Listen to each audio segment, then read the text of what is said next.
Un hombre negro salva a un niño maltratado. Años después, un hombre llamó a su puerta para agradecerle su generosidad. El frío de esa tarde atravesaba el abrigo de Marcus Bell como pequeños cuchillos de hielo. Las calles de Langford, normalmente llenas del ruido de la ciudad, estaban inquietantemente silenciosas. La nieve amortiguaba el paso de los coches, y la mayoría de la gente hacía tiempo que se había apresurado a volver a casa. Las botas de Marcus crujían sobre la nieve sucia mientras tomaba su atajo habitual por el callejón detrás de Bexley Street, con las manos enterradas en los bolsillos y los hombros encorvados para protegerse del viento. El callejón era estrecho y sin luz, bordeado de contenedores oxidados y vallas desplomadas, pero Marcus lo prefería. Era silencioso, y el silencio era algo en lo que había aprendido a confiar. A sus 32 años, había aprendido a confiar más en el silencio que en la gente. Langford no era una ciudad que ofreciera segundas oportunidades. Marcus lo sabía de primera mano. Había pasado la mayor parte de su vida adulta trabajando en Bexlar Textiles, una fábrica donde las máquinas nunca dormían y los jefes apenas se fijaban en tu nombre a menos que algo saliera mal. Fichaba, mantenía la cabeza gacha y hacía su trabajo sin quejarse. No hizo amigos allí, no quería. Su hermano, Jeremías, había sido el hablador, el soñador. Pero los sueños no lo habían salvado.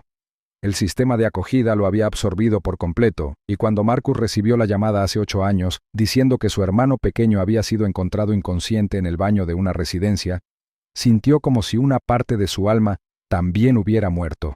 Por eso Marcus no hablaba mucho. Trabajaba, pagaba sus cuentas y volvía a casa. El silencio llenaba los espacios que Jeremiah solía ocupar. Esa noche, sin embargo, el silencio se rompió. Un grito suave y agudo, apenas más fuerte que un susurro, cortó el aire justo cuando Marcus pasó junto a una pared llena de grafitis cerca de la parte trasera del almacén abandonado de Kenmore. Se detuvo a medio paso. Al principio, pensó que era un gato, pero luego lo oyó de nuevo. Un sollozo agudo, una voz, joven y desgarrada por el miedo. Su instinto le decía que siguiera caminando. La gente de Langford no se detenía ante ruidos extraños en los callejones, ni siquiera si querían llegar a casa. Pero algo inmovilizó a Marcus. Se giró lentamente, escudriñando las sombras con la mirada. ¿Hola? Srenía, llamó en voz baja e insegura. No hubo respuesta. Dio un paso vacilante hacia adelante. El viento aullaba junto a la esquina del edificio, levantando un remolino de nieve y basura. Entonces, desde detrás del contenedor abollado cerca del muelle de carga, se oyó un suave gemido. Con cautela, Marcus se acercó, flexionando los dedos dentro de los guantes. Miró detrás del contenedor metálico y se quedó paralizado. Allí, acurrucado como un animal herido, estaba un niño pequeño. No tendría más de 8 años, quizá 9. Tenía la cara sucia, la mejilla manchada de sangre seca. Un ojo empezaba a cerrarse por la hinchazón. Su abrigo era fino, apenas lo suficiente para combatir el frío, y sus zapatillas estaban empapadas. El niño miró a Marcus, con los ojos muy abiertos y tembloroso, pero no dijo nada. Ni siquiera se inmutó. Solo se quedó mirando, como si ya hubiera renunciado a esperar algo bueno de nadie. «Oye», dijo Marcus en voz baja, agachándose para no sobresalir del niño. «¿Estás bien, chico?» El niño no respondió. Marcus lo observó. Los moretones, la forma en que se aferraba al estómago con los brazos, la forma en que tenía los labios agrietados por el frío. A Marcus le dolía el corazón. No era solo un niño perdido, era algo más, algo peor. «Me llamo Marcus», dijo con voz serena. «No voy a hacerte daño. Solo te oí llorar. ¿Necesitas ayuda?» Nada, solo esos ojos, llenos de algo que parecía demasiado viejo para un niño tan joven. Marcus miró a su alrededor. El callejón estaba vacío. No venía nadie. Nunca venía nadie. Tragó saliva. «Escuchan, no puedo dejarte aquí. Te congelarás». El niño no se movió, pero siguió con la mirada a Marcus mientras se quitaba el abrigo y lo cubría con cuidado. Le costó un poco convencerlo, pero finalmente se puso de pie, aferrándose al abrigo de Marcus como si fuera un escudo. Caminaba rígido, cojeando ligeramente. Marcus no hizo preguntas, todavía no.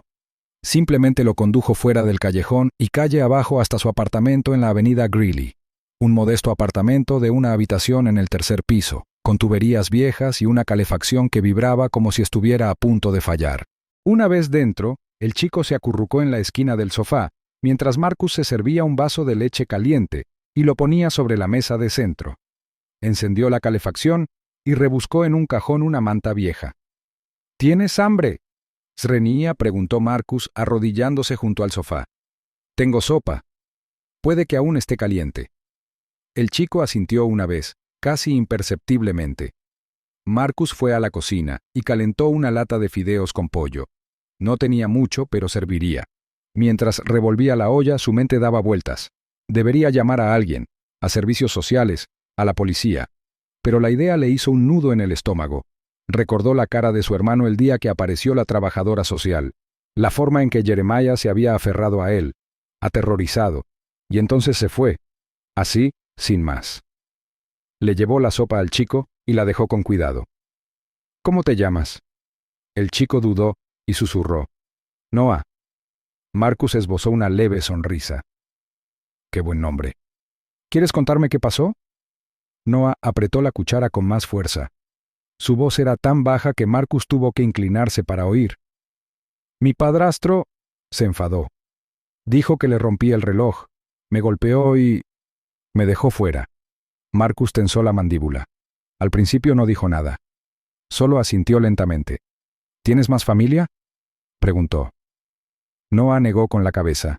Un silencio se extendió entre ellos, roto solo por el suave zumbido de la calefacción y el tintineo de la cuchara de Noah contra el cuenco. Marcus se levantó y se acercó a la ventana mirando la nieve. Odiaba lo que estaba pensando. Odiaba que el mundo obligara a niños como Noah a depender de desconocidos, solo para volver al mismo ciclo roto. Pero también sabía que no estaba preparado para mantener a un niño a salvo, no por mucho tiempo, sobre todo en una ciudad como Langford, donde las preguntas traían consecuencias. Aún así, no podía devolverlo. Esa noche, Marcus puso una manta y una almohada en el sofá y dejó que Noah se quedara en la cama. Solo por esta noche, se dijo. Pero no le fue fácil conciliar el sueño. Los recuerdos de Jeremiah inundaron su mente. Su risa, sus sueños de ser bombero, su miedo el día que los separaron. Marcus siempre se había culpado por no haberlo protegido. A la mañana siguiente preparó avena y se sentó frente a Noah en la mesa. Los moretones del chico se veían peor a la luz del día. Voy a hacer una llamada, dijo Marcus con suavidad. Solo para asegurarme de que estás a salvo. El rostro de Noah se contrajo de miedo. No me hagas volver.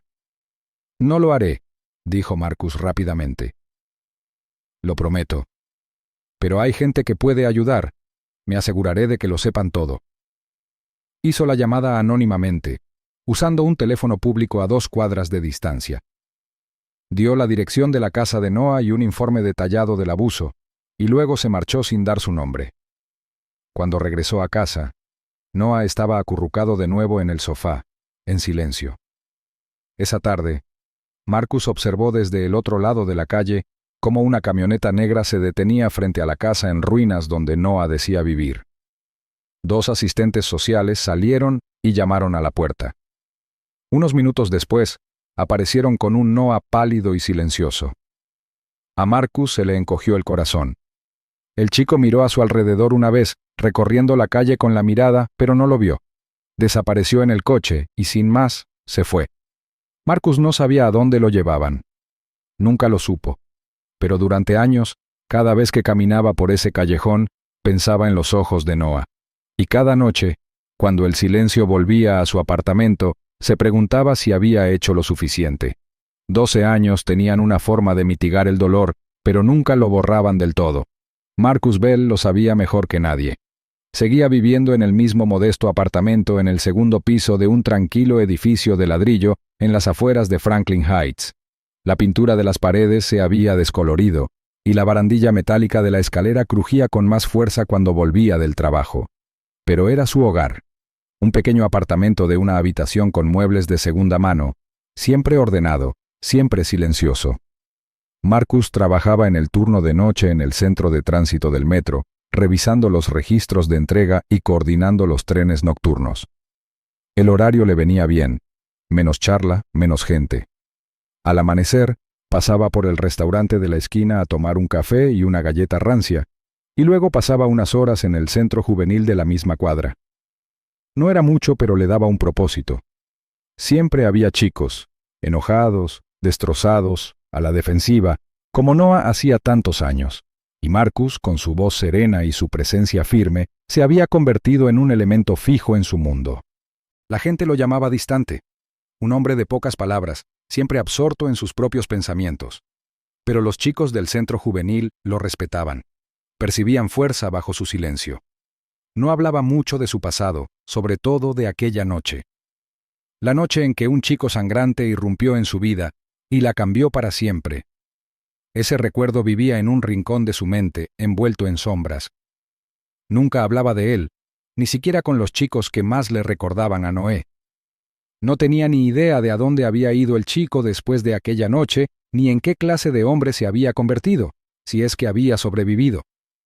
Pero a veces, cuando veía a un chico estremecerse al oír pasos fuertes o bajarse la sudadera para ocultar los moretones, Marcus sentía de nuevo el peso de aquel momento. Llovía cuando el pasado volvió. Un aguacero constante golpeaba las ventanas mientras el crepúsculo se convertía en noche. Marcus acababa de preparar una tetera, cuyo vapor se extendía por el silencioso apartamento, cuando un golpe resonó en el pasillo. No fue el golpe sordo descuidado de un repartidor ni el golpe rítmico de un vecino. Fue deliberado, controlado. Dudó antes de abrir la puerta. De pie en el pasillo en penumbra había un hombre alto de unos 20 años. Vestía un traje gris marengo que se ajustaba a su delgada figura y un maletín de cuero pulido colgaba de su mano. Llevaba el pelo pulcramente peinado y una postura erguida. Pero fueron sus ojos, oscuros, firmes, demasiado intensos para alguien de su edad, los que hicieron dudar a Marcus. ¿Es usted Marcus Bell? Srenia preguntó el joven. Marcus asintió lentamente. Sí. El desconocido extendió la mano. Me llamo Colton Ray. He venido a saldar una deuda. Marcus no se movió. Estudió el rostro del hombre. Nada se removió en su memoria. ¿Te conozco? Un destello ilegible cruzó el rostro de Colton. No exactamente, pero te conozco. Marcus frunció el ceño. Retrocedió un paso, indicándole al hombre que entrara.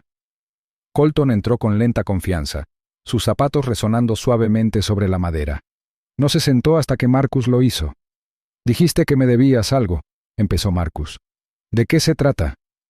Colton no respondió de inmediato. En cambio, metió la mano en el bolsillo interior de su blazer y sacó una tela pequeña y desgastada. Bordes deshilachados, una franja azul descolorida.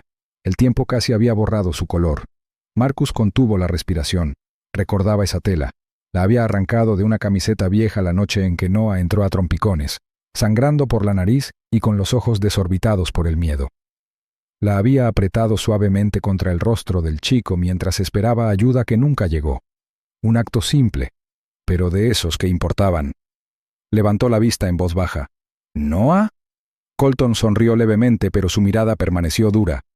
Ese era el nombre que usaba antes. Marcus se inclinó hacia adelante, buscando en el rostro del hombre rastros del chico que recordaba. Estaba allí, enterrado bajo años de cambio, la mandíbula más afilada, los hombros más anchos, pero los ojos no habían cambiado. Lo lograste, susurró Marcus. Sobreviviste. Lo hice, dijo Colton. Gracias a ti. Se hizo el silencio entre ellos. La lluvia de afuera llenó el vacío. Pero no vine solo a darte las gracias, añadió Colton. Colocó el mantel con cuidado sobre la mesa como si fuera sagrado. Luego se inclinó hacia adelante, en voz baja. Hay algo que necesito decirte. Algo que no pude decirte hasta ahora. Marcus lo observó atentamente. No fue solo mi padrastro, dijo Colton. Él fue la cara visible, sí, el que me golpeó. Pero alguien más se aseguró de que nunca lo atraparan. Alguien más grande. Alguien que ya conoces. La habitación pareció encogerse. El aire se densificó. El tic-tac del reloj repentinamente resonó de fondo. La mente de Marcus corría. Tienes que ser más específico, dijo Marcus con voz tensa. Lo haré, respondió Colton. Pero primero necesitas entender en qué te metiste esa noche. Creíste que solo ayudabas a un niño, pero lo que hiciste expuso un agujero en su sistema, uno que han estado intentando tapar desde entonces. Y ahora saben que sigues vivo. Marcus entrecerró los ojos. ¿Quiénes son ellos? Colton exhaló lentamente, apretando los dedos alrededor del borde de su maletín. Gente con poder, político, legal, financiero. No fue solo abuso, fue parte de algo sistemático. Una red. Chantaje, manipulación, silencio forzado. Mi padrastro no solo era cruel, les era útil, les hacía el trabajo sucio y mantenía a cierta gente a raya. Marcus se recostó, asimilando el peso de la situación. ¿Y qué tiene que ver eso conmigo? Colton sostuvo su mirada, porque fuiste el único adulto que no apartó la mirada. No lo ocultaste, y eso los asustó. Después de esa noche, desaparecí del sistema, pero alguien nos vigilaba a ambos. Marcus sintió la familiar oleada de ira e impotencia que no había sentido en años. ¿Y por qué ahora? ¿Por qué volver después de tanto tiempo? Colton abrió el maletín y sacó una carpeta delgada. Dentro había fotografías, algunas recientes, otras antiguas, documentos con secciones tachadas, recibos, registros de vigilancia, informes. El nombre de Marcus aparecía más de una vez. Te han estado rastreando, dijo Colton. No eres invisible para ellos, pero no eres su prioridad. Todavía no. Marcus miró la carpeta y luego volvió a mirar a Colton. ¿Y qué quieres de mí? Necesito tu ayuda, dijo Colton. No como testigo, como aliado. He pasado los últimos 5 años ascendiendo, consiguiendo acceso, ganando influencia. Y ahora estoy cerca de resolver esto, pero no puedo hacerlo solo. Marcus no respondió. Se levantó y se acercó a la ventana. La lluvia se deslizaba por el cristal como lágrimas lentas. Durante 12 años, había vivido en silencio. Tranquilo, a salvo. Y ahora, el pasado volvía a llamar con más fuerza que nunca. Por fin habló. Sabes lo que pides, ¿verdad? Esto no acabará con papeleo. Lo sé, dijo Colton poniéndose de pie. Y estoy listo. Marcus se giró. Entonces lo haremos con inteligencia. Lo haremos en silencio. Y lo terminaremos. Colton asintió con rostro solemne. Hay alguien que necesito que conozcas. Una jueza. Extraoficialmente. Ha estado luchando contra esto desde dentro, pero ahora también está en peligro. El pulso de Marcus se aceleró. La red era más profunda de lo que temía. Mientras Colton recogía sus cosas, Marcus volvió a mirar el mantel sobre la mesa. Un retazo de otra vida. El símbolo de una promesa que no sabía que estaba haciendo. Y ahora, esa promesa lo llamaba de vuelta. La lluvia había parado, pero una pesada quietud flotaba en el aire, como si el mundo contuviera la respiración. Marcus estaba sentado a la pequeña mesa de la cocina, con los dedos firmemente agarrados a una taza de café negro desportillado, los hombros rígidos. Frente a él, Colton Ray estaba sentado con los codos apoyados en la mesa, la chaqueta del traje colgada del respaldo de la silla y la corbata suelta en el cuello. Una pequeña pila de carpetas reposaba entre ellos, llena de papeles y secretos. No te lo conté todo anoche, empezó Colton en voz baja y firme. No sabía si estabas listo, pero si vamos a hacer esto, necesitas saber a quién nos enfrentamos. Marcus no dijo nada. Sus ojos permanecían fijos en la taza que tenía delante, pero su cuerpo se inclinó ligeramente hacia adelante. Estaba escuchando, absorbido. Colton metió la mano en una de las carpetas y sacó una foto en blanco y negro, granulada, claramente tomada desde lejos. Un hombre de unos 60 años, de hombros anchos y cabello canoso peinado hacia atrás, estaba de pie frente a un edificio gubernamental, estrechando la mano de un sonriente funcionario municipal. Ese es Arnold Bexley, dijo Colton, director ejecutivo de la Fundación Bexley, ex miembro de la junta directiva de varios comités de supervisión de hogares de acogida, filántropo veterano, y el hombre que ayudó a encubrir lo que Douglas Ray me hizo. Marcus levantó la vista lentamente. ¿Dirige la Fundación Bexley? Colton asintió. La dirige desde hace casi 20 años. Supervisan docenas de hogares de acogida en todo el estado, lugares que dicen rehabilitar a jóvenes con problemas. En realidad, muchos de esos hogares están financiados por subvenciones federales y se mantienen ocultos. Me colocaron en uno de ellos después de que llamaste a servicios sociales. Marcus apretó los puños. Recordó ese día. Había visto alejarse la camioneta de servicios sociales, pensando que había hecho lo correcto, que Noah estaba a salvo ahora. Pensé que te había sacado, dijo Marcus con la voz llena de culpa. Lo hiciste, respondió Colton con un tono más suave. Me alejaste de Douglas, pero Arnold se aseguró de que no hablara. Me prometió un futuro, me dio un nuevo nombre, una nueva escuela, incluso una beca cuando cumpliera 18. Lo único que pidió a cambio fue silencio. Marcus parpadeó, intentando procesar el peso de lo que estaba oyendo. ¿Por qué protegería a tu padrastro? Eran amigos, respondió Colton.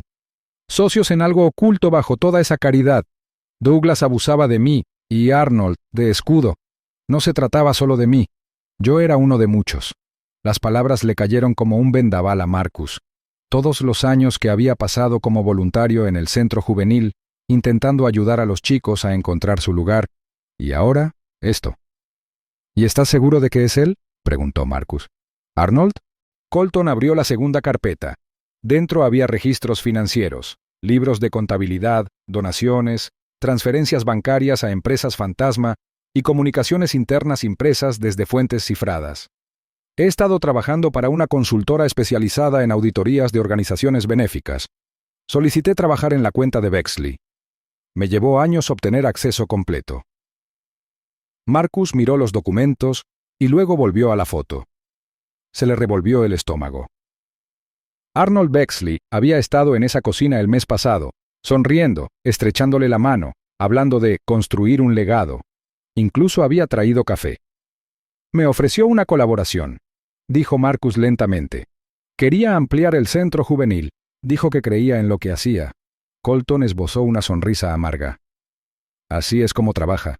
Se envuelve en buenas obras, construye un escudo de elogios y generosidad.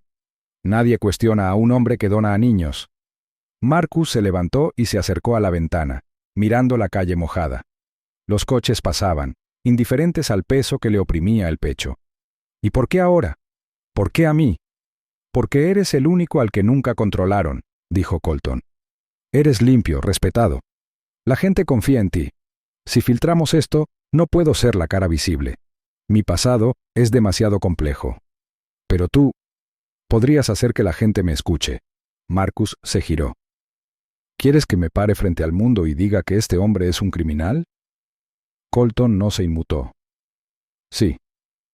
No soy abogado ni político, dijo Marcus. Presento informes. Arreglo máquinas expendedoras cuando se atascan. No soy nadie. Eres el hombre que salvó a un niño cuando nadie más lo hizo, dijo Colton con voz firme. Eso es lo que eres.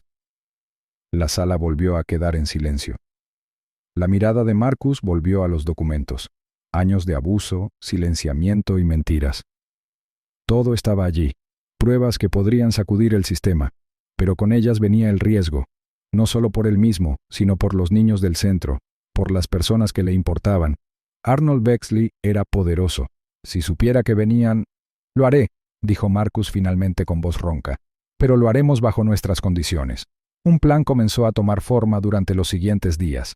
Filtrarían la historia a través de una periodista independiente que Colton había investigado discretamente. Una mujer llamada Kiara Tran, conocida por su intrépida labor periodística y su firme línea ética. Marcus sería la fuente, con su rostro y nombre asociados al informe. Colton permanecería en segundo plano, proporcionando información anónima hasta la revelación final, si fuera necesario. Prepararon los documentos, organizaron transmisiones seguras, redactaron declaraciones. Marcus practicó su testimonio ante la cámara, incómodo al principio, pero ganando confianza con cada intento. Pero a medida que se acercaba la publicación de la historia, la presión aumentaba. 3 noches antes de la fecha prevista para la emisión del reportaje, Marcus vio un coche negro aparcado al otro lado de la calle. No se movió durante horas. Al día siguiente, alguien lo siguió desde la estación de tránsito hasta el restaurante. Tomó una ruta diferente a casa. No se lo dijo a nadie. La noche anterior a la transmisión, regresó a casa y encontró la puerta principal entreabierta. Se quedó paralizado. El pasillo estaba oscuro. El olor a pintura en aerosol flotaba en el aire. Lenta y cuidadosamente, Marcus entró. La sala estaba hecha un desastre. Cajones abiertos, cojines del sofá destrozados. Pero no faltaba nada. El televisor seguía allí. También su portátil. Entonces vio la pared, en gruesas letras rojas, «Basta», y debajo, destrozada en el suelo, Estaba la única foto que conservaba de su hermano. El cristal estaba roto, el marco partido por la mitad. Marcus se arrodilló junto a ella, con las manos temblorosas y el corazón latiendo con fuerza. Lo sabían. Oyó pasos afuera, voces al final del pasillo. Vecinos, tal vez. Pero la ilusión de seguridad ya se había resquebrajado. Más tarde, cuando Colton llegó, Marcus no dijo ni una palabra. Simplemente le entregó el marco roto. Colton lo miró fijamente un buen rato. «Nos estamos quedando sin tiempo», dijo en voz baja. Marcus asintió. «Entonces lo haremos ahora». Adelantaron la fecha. El reportaje se emitiría la noche siguiente. Kiara ya había preparado las imágenes, verificado los documentos y programado la publicación en múltiples plataformas. Una vez que se publicara, no habría forma de detenerlo. Pero en el fondo, ambos lo sabían. Arnold Bexley no se quedaría de brazos cruzados. Una vez dentro, el chico se acurrucó en la esquina del sofá mientras Marcus se servía un vaso de leche caliente y lo ponía sobre la mesa de centro. Encendió la calefacción y rebuscó en un cajón una manta vieja. «¿Tienes hambre?», Srenia preguntó Marcus arrodillándose junto al sofá. «Tengo sopa. Puede que aún esté caliente». El chico asintió una vez, casi imperceptiblemente. Marcus fue a la cocina y calentó una lata de fideos con pollo. No tenía mucho, pero serviría. Mientras revolvía la olla, su mente daba vueltas. Debería llamar a alguien, a servicios sociales, a la policía. Pero la idea le hizo un nudo en el estómago. Recordó la cara de su hermano el día que apareció la trabajadora social. La forma en que Jeremiah se había aferrado a él, aterrorizado. Y entonces se fue. Así, sin más. Le llevó la sopa al chico y la dejó con cuidado. «¿Cómo te llamas?». El chico dudó y susurró: «Noah». Marcus esbozó una leve sonrisa. «Qué buen nombre. ¿Quieres contarme qué pasó?». Noah apretó la cuchara con más fuerza. Su voz era tan baja que Marcus tuvo que inclinarse para oír. «Mi padrastro…» se enfadó. Dijo que le rompí el reloj, me golpeó y… me dejó fuera. Marcus tensó la mandíbula. Al principio no dijo nada, solo asintió lentamente. «¿Tienes más familia?», preguntó. Noah negó con la cabeza. Un silencio se extendió entre ellos, roto solo por el suave zumbido de la calefacción y el tintineo de la cuchara de Noah contra el cuenco. Marcus se levantó y se acercó a la ventana mirando la nieve. Odiaba lo que estaba pensando. Odiaba que el mundo obligara a niños como Noah a depender de desconocidos, solo para volver al mismo ciclo roto, pero también sabía que no estaba preparado para mantener a un niño a salvo, no por mucho tiempo, sobre todo en una ciudad como Langford, donde las preguntas traían consecuencias. Aún así, no podía devolverlo. Esa noche, Marcus puso una manta y una almohada en el sofá y dejó que Noah se quedara en la cama. «Solo por esta noche», se dijo, pero no le fue fácil conciliar el sueño. Los recuerdos de Jeremiah inundaron su mente. Su risa, sus sueños de ser bombero, su miedo el día que los separaron. Marcus siempre se había culpado por no haberlo protegido. A la mañana siguiente, preparó avena y se sentó frente a Noah en la mesa. Los moretones del chico se veían peor a la luz del día. «Voy a hacer una llamada», dijo Marcus con suavidad. «Solo para asegurarme de que estás a salvo». El rostro de Noah se contrajo de miedo. «No me hagas volver». «No lo haré», dijo Marcus rápidamente. «Lo prometo. Pero hay gente que puede ayudar. Me aseguraré de que lo sepan todo».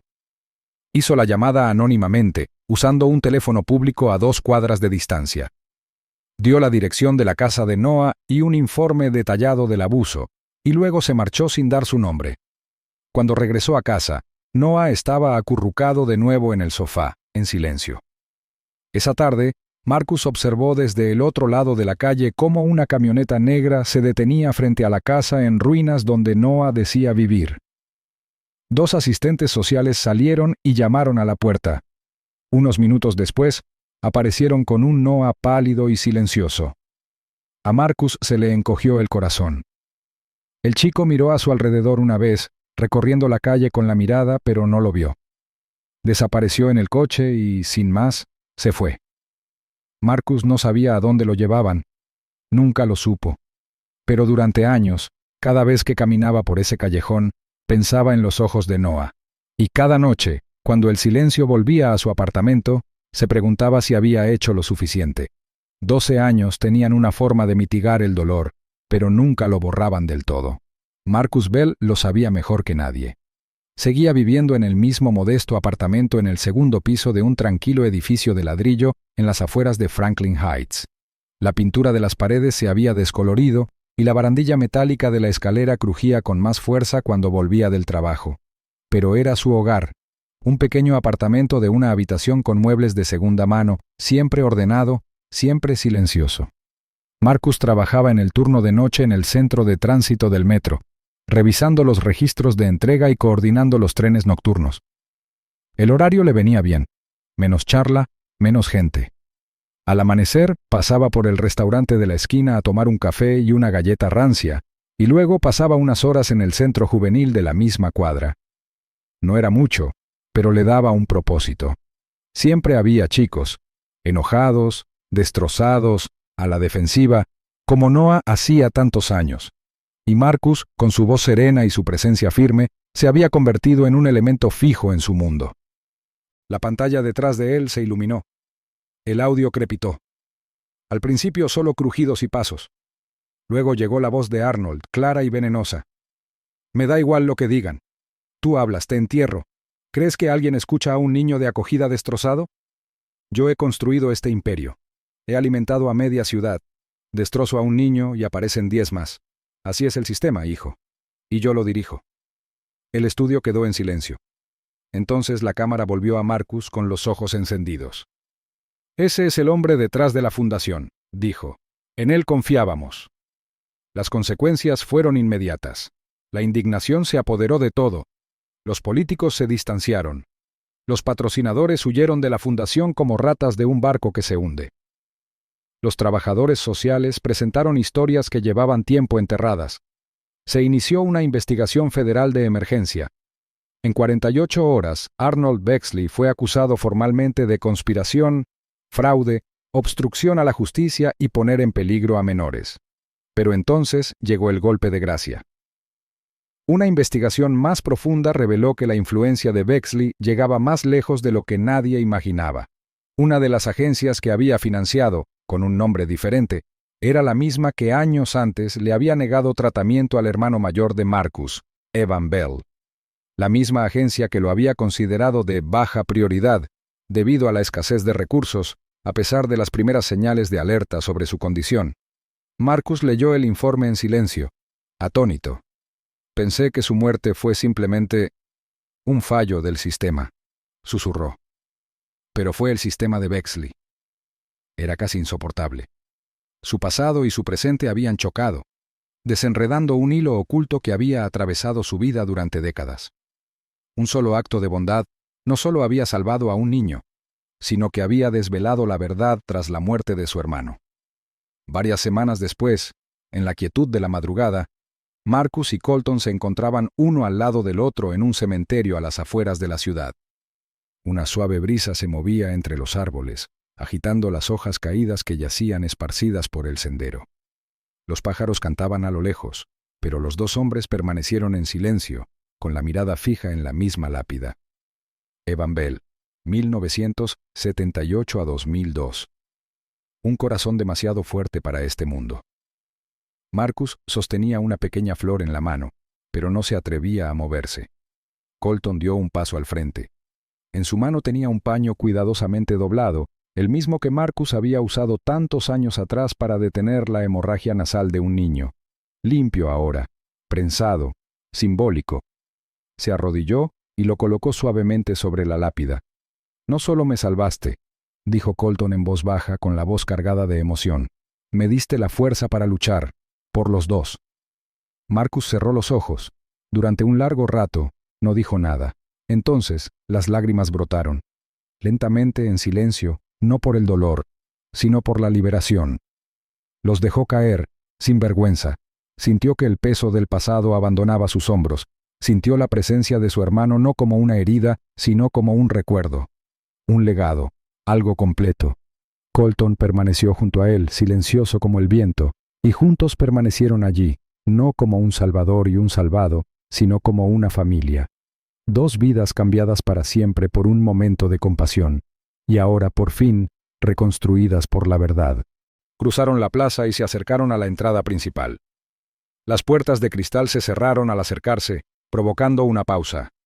Dentro del vestíbulo, 2 guardias de seguridad uniformados flanqueaban un mostrador de recepción. Marcus pulsó el intercomunicador y explicó que buscaban a alguien, el padre de un niño que podría trabajar en el edificio.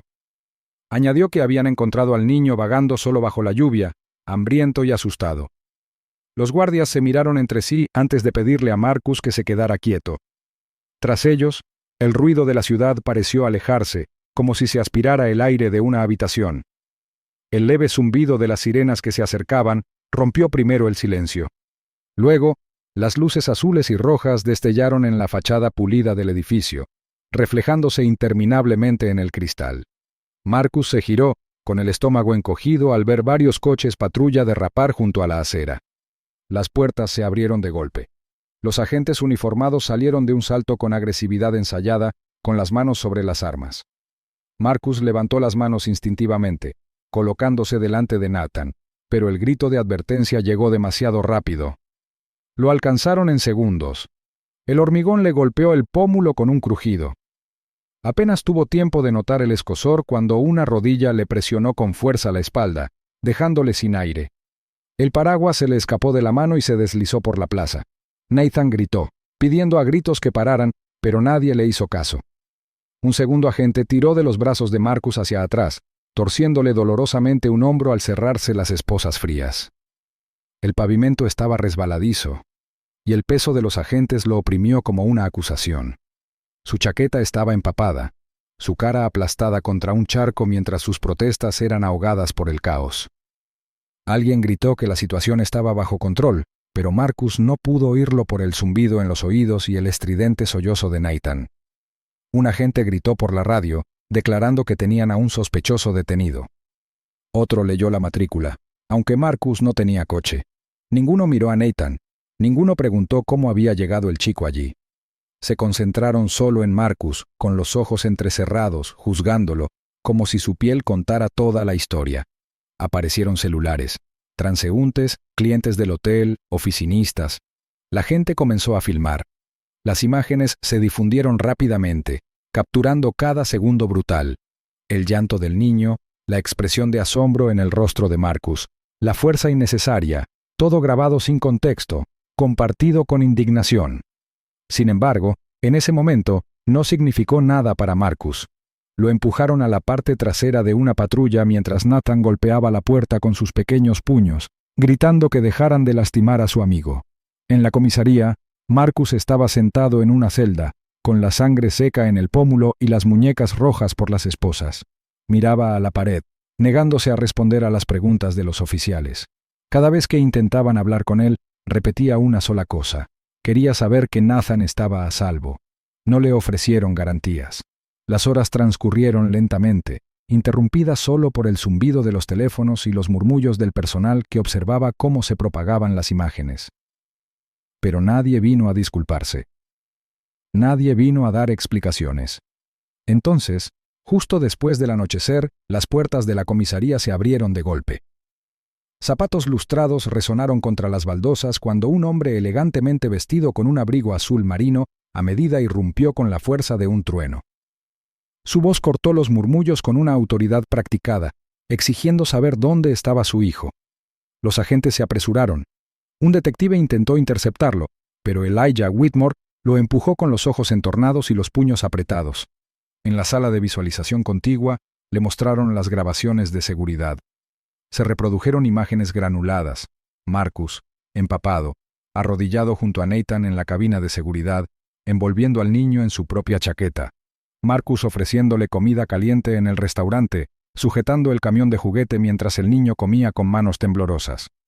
Marcus cargando al niño bajo la lluvia, paciente y gentil, protegiéndolo lo mejor que podía. Elijah observó en silencio, con el rostro tenso. Cuando Nathan apareció en pantalla, apoyando la cabeza en el hombro de Marcus con silenciosa confianza, la compostura de Elijah se quebró. La culpa brilló en sus ojos,